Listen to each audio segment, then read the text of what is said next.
Okay. Yes, that's And what I as thought. much as I hate AI, I will be using that just to kind of get a transcript of what we're saying. Um, Yeah, sure. the No, only acceptable use as far as I'm concerned. Like, mm. screw this stuff. Yeah, no, I hear you. I'm finding it like more and more helpful with certain things, like as I use it more and more. It's pretty amazing. Obviously you could talk about the pros and cons of it, but when we can use it, right? That's Con true. and helpfully, then I'm all for it. Yeah. I have yet to make my peace, but I'm getting there. I'm getting there. I hear you. I didn't want like this a smartphone. I waited forever for it. I didn't want texting. Like it started to come out when I was in college, and I just was like, I don't want this. Yes. Because I like more, the human connection. But of course, there are pros and cons of it, right? We have to adapt and evolve. That's true. That's so true. Right. And in our type of work, right, we're helping, people, do the things right that come help them come back into the moment, right, and ground. Because that's how we have, right, like a bandwidth for that's the only way I can have a bandwidth for everything. Yeah, that's true. And making things more accessible too. So, that's Right. Yeah. You have a little assistant right now recording for you. okay. So I've only got 6 questions for you. Okay. Um, First off, I'd love for you to share a little bit about your background and how that led into the career path that you chose for yourself. Sure. So my background, I would say that, my own, I would say my own childhood experiences, my own life experience is what led me to always be a seeker from a very young age. And I, I just naturally sort of went into the helping field.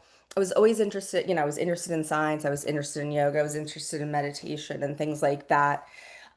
But I was initially interested in doing astronomy and doing like an astrophysics sort of major because I thought that that might give me some answers to my questions. And I quickly realized in the first class that doing all these math equations wasn't going to be the thing.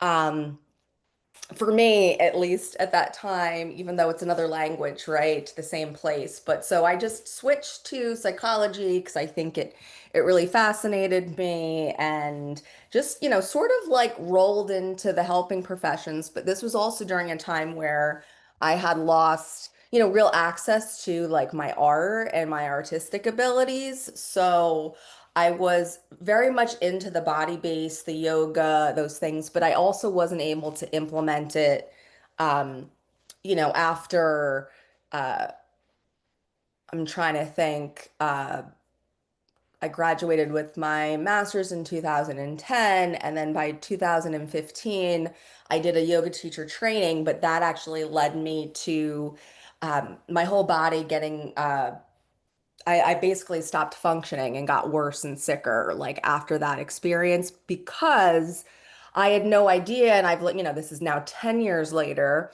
but I've been on a journey since then of a physical, essentially, recognizing that I had so much physical neglect in my body. I had all these untreated problems that I didn't know about. I just had a ton of pain. I found myself not being able to stand up and teach the yoga classes that I was doing. And then it wasn't until COVID that I realized after not traveling, and I'm kind of stuck in one room, I was realizing I was crawling around the floor and I wasn't even aware of it because I was so used to it's like a gradual thing, right? Over the Yeah. years, the body just go like bit by bit by bit, and it just eventually reached a point where um, my body kind of like collapsed. And so luckily, due to my having the curiosity, having like a spiritual interest, over the years, I eventually, turned it over and asked for help and ended up finding some practitioners and got into the whole world of fascia and connective tissue, which has been life changing. And also, realizing I've had a very debilitating connective tissue disorder that was basically turned into a benign tumor system that had been in my body since I was when I was a baby, Mhm. and basically was an outpouring of, I know I'm getting a little deep here, but like trauma. And also I had tongue tie, two lip ties, a jaw dislocation from birth, and all these things as a result. So I actually had never stood up straight in the until I got the releases for my lips and tongue. And it's still been a journey of all the outpouring of this. But one of the things that, and it's hard, but one of the things that happened also after that yoga teacher training was that I started to paint and I had never done that before. So I was always an artist that, I did like rubber stamping and, everything was very controlled, because that was the environment I grew up in. And all of a sudden, like it was like something in my hips opened up and something opened up and I just started painting like profusely for like 2 years, like nonstop, hundreds and hundreds of paintings. And then, my body physically just like started to get worse. So I had to stop. And so my experience over the past sort of 5 years has been trying, to reconnect to that, which I physically couldn't do, and the emotional, journey with that.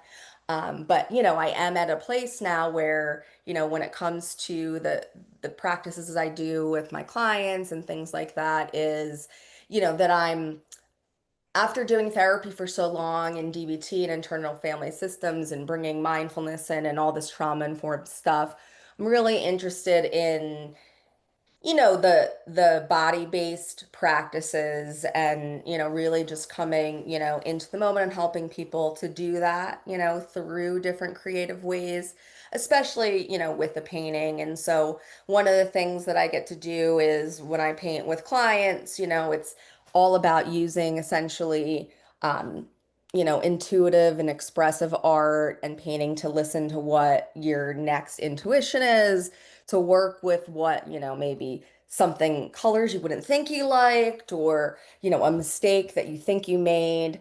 And so that's been really cool to have that evolve. And I really like groups and things like that. I like kind of taking my energy and focusing it into, you know, uh, being sort of a teacher and that being my nature as a teacher and speaker for my whole life. Um, that has been sort of something that clients pull for, and I've realized, I can't be teaching, the same, these things, right, so many times a week. So I've really moved myself into doing groups, and I have recently hired a team of therapists I'm overseeing, who are going to be seeing, clients, and also, you know, um, several embracing the creative therapy and expressiveness. So I know that was a really long response, but No, it was great. It was great. And I love hearing about how you found your way to painting. I just think that that's Mhm. such a beautiful layered way of finding yourself to another medium. And I'd love to know too, I saw on your bio that you graduated from Boston University, Mhm. psychology major, Yes. and you had Yep. a focus in mindfulness. Yeah. Yeah. At the time I did, I took several classes. You had to take certain classes to do mindfulness concentration, and Naropa University, I took an online course there, which is really awesome. I have to write that name down again. It was such a lovely experience. It's been so long. But, I always like right when I told you I went in and I took like the astronomy class and then I kind of switched. I still was learning about science. I took a cosmic evolution course, which talked about the connection to be multiple sciences. I was taking a psychopathology course. I was taking a Buddhism course, and I was also taking a course called Stalk in the Wild Mind: How Extrasensory Perception is Real. It no longer exists at BU, unfortunately. Of course, they kind of rooted that stuff out. But those experiences all coupled together, um, you know, uh, really, really powerful for me, because my brain has always sort of worked to interconnect things and really seeing that connection. So, it just sort of like continued. However, what was sort of happening was I was getting reflected back to essentially learning about myself. And so I was learning about stuff and I was like, oh, wait a minute. Like this anxiety disorder sounds like me. And so I was really the type of person who went right into kind of owning my experience as a therapist. I noticed when I went in, when I, you know, did my internships, I really wanted to do internships that had the mindfulness focus. So I found myself, learning about, finding a practice myself, calling up a place, the DBT Center of New Jersey, a private practice, and them, welcoming me and, me getting to learn all of this wonderful stuff that I still teach today. And, at the same time, learning and seeing that from certain perspectives, models, are still looking at the person as other, or at least that was how it was happening. And so, I really learned kind of early on too, um, that I felt because of my past experiences, I always felt like I connect with a lot of different people. Unfortunately, I've had, way too much stuff that unfortunately had happened to me, like many of us do. And so you have a burden, right, of multiple areas of functioning and things, depending on how you grew up, right? All these different factors we can get into, of course.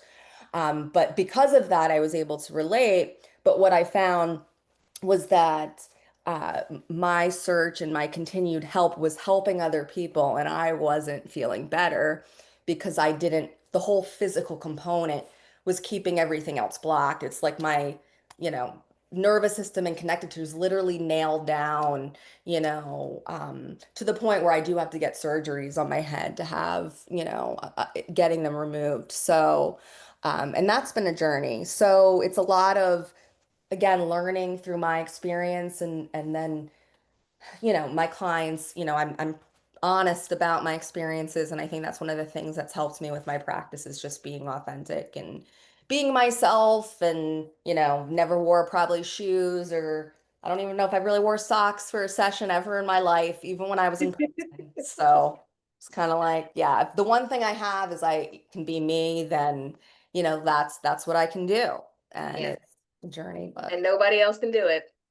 That's I very, know no one else can do it. I know. yeah. What was I say? It's like that phrase that keeps coming up. It's like, be yourself. Everyone else is taken, right? Yeah, exactly. Exactly.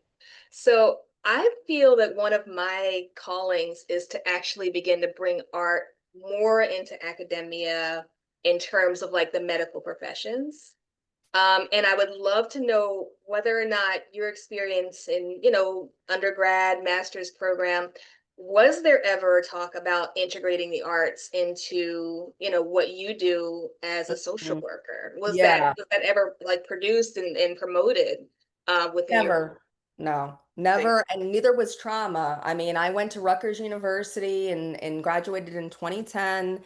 That's only 15 years ago. Marshall Lenehan's work's been around since the 70s. And then I went back and I taught around 2015, only for a few semesters. I loved it, but it was like way too much work, for the amount of pay you're getting. And I realized I loved the teaching part and the supervising part, but at least at the time, right? I'm giving you context of where I was at physically. But even then, there's no trauma taught. Everyone in the class had never had it addressed. They were all graduating. So yeah, it's been disappointing looking at academia and meritocracy and all of those things and how, you know, uh, you really, it seems like you have to seek out those trainings and those programs and those like specific, and it's like that means you have to know almost like ahead of time, at times what you're looking for. Um, yeah, if that makes sense. Yeah, no, it makes a lot of sense. And like I said, I mean, I went to school for occupational therapy and graduated with, I was an artist at heart. And I'm going into this ridiculously rigid, structural, systematic, and it just did not fit me Yeah, yeah. all, at all. And I just felt like nausea every time I went to work. Oh, It just yeah. did not fit at all. Yeah. And the only breakthrough that I really had was I had a client come in one day and we were supposed to be doing this range of motion. And I was like, screw it, I'm a dancer. We're gonna dance. I got a radio in here, I got a phone, like we're gonna just move. And she had so much fun. I had so much fun. And it kind of set me off on this path to find out how I could juxtapose OT with my life as a dancer, my art as a dancer. No. And so yeah, so I'd love to know too, like, do you have any great like client stories or you've been able to collaborate and you've just Mm. seen them grow and flourish under your care? Mm.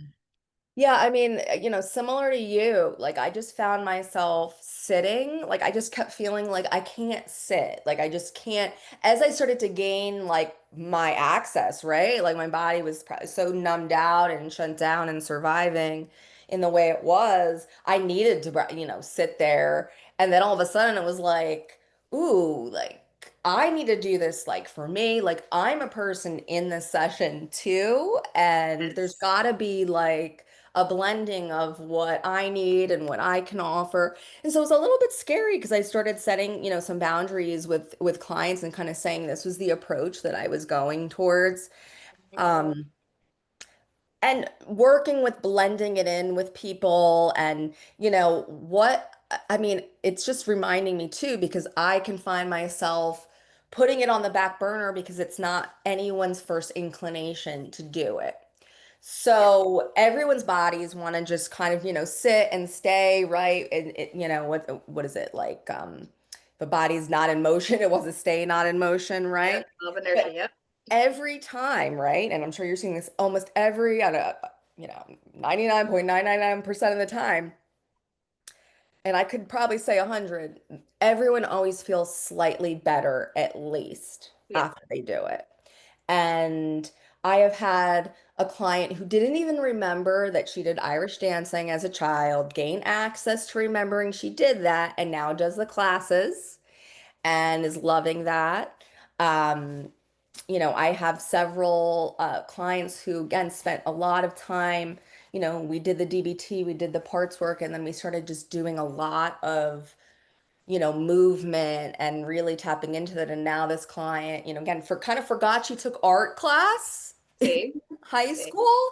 Yeah. And now, she's in my art group and she's doing like, some beautiful, expressive art, finding paintings, from her past.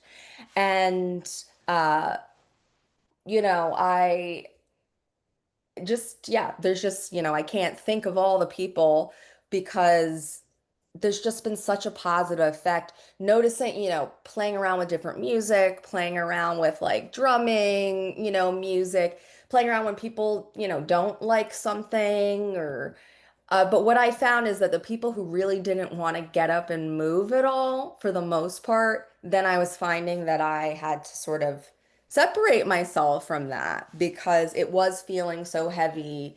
And I was in so much, I didn't even realize, you get used to doing something, right? I've been sitting in a chair for so long, like I was in pain. I didn't realize I could actually start to kind of like open my body up. And, I got a sit stand desk and I started to stand and I started to sit and sit on the ground and gave myself a window of things because I was having a hard time. And so now I'm in a different place where uh, I'm back at my desk, which I hadn't been for so long, but it was like scary to do that at first. It was like a big transition to go from the chair to the space to all of that. It's beautiful. Last question for you. Hmm. So, what does it mean to you to be healed or in the healing process? And Mm, what does it mean to be creatively healed? Like, how does that mm, creativity enhance the healing process? mm. Well, I think, and just give me a second. My dog is just so Oh, upset. sure. She wants to leave the room. Come Hi, on, doggy. go ahead. Little tiny thing, 11 pounds. I wish she would hang out, but she's a Oh, Westie, so she's on the go. She's like checking stuff out. Yeah, what does it mean to creatively heal? What does this all mean? Um, you know, to me, the creativity is who and that we can't control, we want to try to control what's happening outside of us and we want to try to control that first, right? It's not that we don't have influence, but the tendency, right, is we're used to escaping out of our body, right? Because we've learned it's not safe. And then we're looking on the outside. And so, um, as as I have and have helped other people connect, to help heal those parts of themselves that have lost access, the creative self is just in there. It doesn't have to be forced. Um, and it's something that we do have control over. So when we're doing, when we're healing through art or whatnot, we're going to see those same things come up, our same beliefs, right, about ourselves, our inner critic come about ourselves. And um, it's, you know, look, you have control over this piece of paper right now. Like you have control over your body right now. Like, because we have to learn, right, that, creative means also like having options, right? When you're in trauma, you're having, a flashback or, you have, thoughts, right, that you've learned, you ruminate about it. We need to be able to tap into a place within us that can bring us to show us that there's other options. And so for me, the creativity also really accesses the nonverbal and for those of us, and I think everyone has something, as kids, we all play and we all use our hands. But for me, it's really just, I really do like using my hands. I really like, um, the whole healing process has been a part of like learning that all these things that I didn't necessarily have growing up to soothe or, sensory stuff or all those things, right? Everyone's loving that stuff now, right? Because people, we're not robots, we're not machines, right? We were talking right at the beginning. We can access from our creative self the access to technology and reason and rationality, and we can also access the emotion. And I think for creatives, right, the emotion, it's a very emotional process. And one of the things that I've heard over the years, which I really like, is that everything is a creative process, right? A therapy session, a conversation with someone, and that feeling of us sitting down to create, right, can feel heavy at times, right? And that we have to keep doing it because that's just kind of again showing us, it's different, right, than feeling nauseous, right? When you're showing up to something and it's not right for you. It's like those feelings of dread or those feelings of like I can't do it or imposter syndrome. The creative process is we're working with that and then we're staying open to it. I have a group tonight. How many have I taught? There's still a little like unknown, this uncertainty, this little anxiety of like, what's going to happen? How's it going to go? I'm going to know what to say. And all those parts of my brain have it there. But, especially as a therapist and a practitioner, it's stepping into that unknown place and then finding, for me to express myself. When people see my art, they seem to understand a communication. And just from looking at it, I've had people cry. They might know a piece of my story or they might know it. And there's something that I'm really realizing over time, just like music, which I love. We haven't really talked about it all, but I absolutely love music. And they're both, to me, they're forms, right, again, of communication that we don't have to use the prefrontal cortex, any of those things that we weren't using when we were kids. So we're going to have more access to things, right? So for me, recovery is not easy. Recovery is really, really hard. It's, for those people seeing, TikToks and people saying, oh, I feel this in 2 years. And, that's all great. But the context, right, of what we're looking at is that even if you see someone heal from something in 2 years, it's a potentially long life, and you don't have a bigger picture. And also, I just think that there's a lot. It's a part of a culture, right, of dismissing and everyone wanting it to move faster.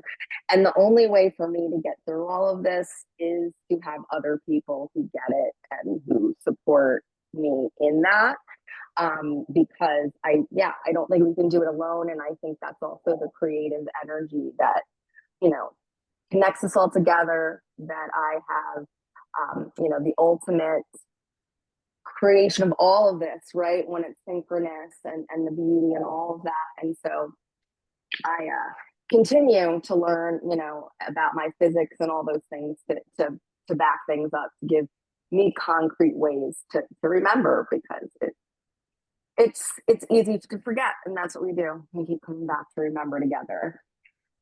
Absolutely. I'm so glad I found you. Thank you so much.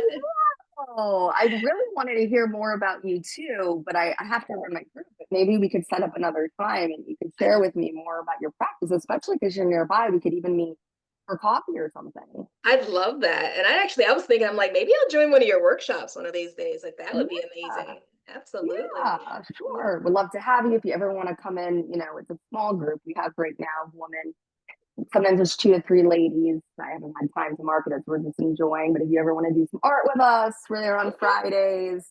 Um, Okay, nice. but yeah, you know how to find my info, and I will.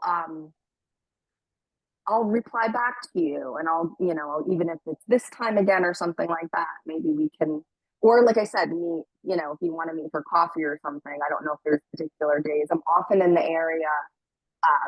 On Wednesdays, I go to a physical therapist in Pennington. Oh, okay. So That's not far from maybe me a at all. Wednesday. Okay. That Okay, sounds great. Yeah, cool. let's stay in Thank touch, please. Thank you. you so much for your Yes, time tonight. I really appreciate it. that would be awesome. Definitely want to hear more. So we'll pick a date and chat again. Absolutely. Thanks a All lot. right. Take care. Bye. Have a See you great night. later. Have a good night. Thanks. You too.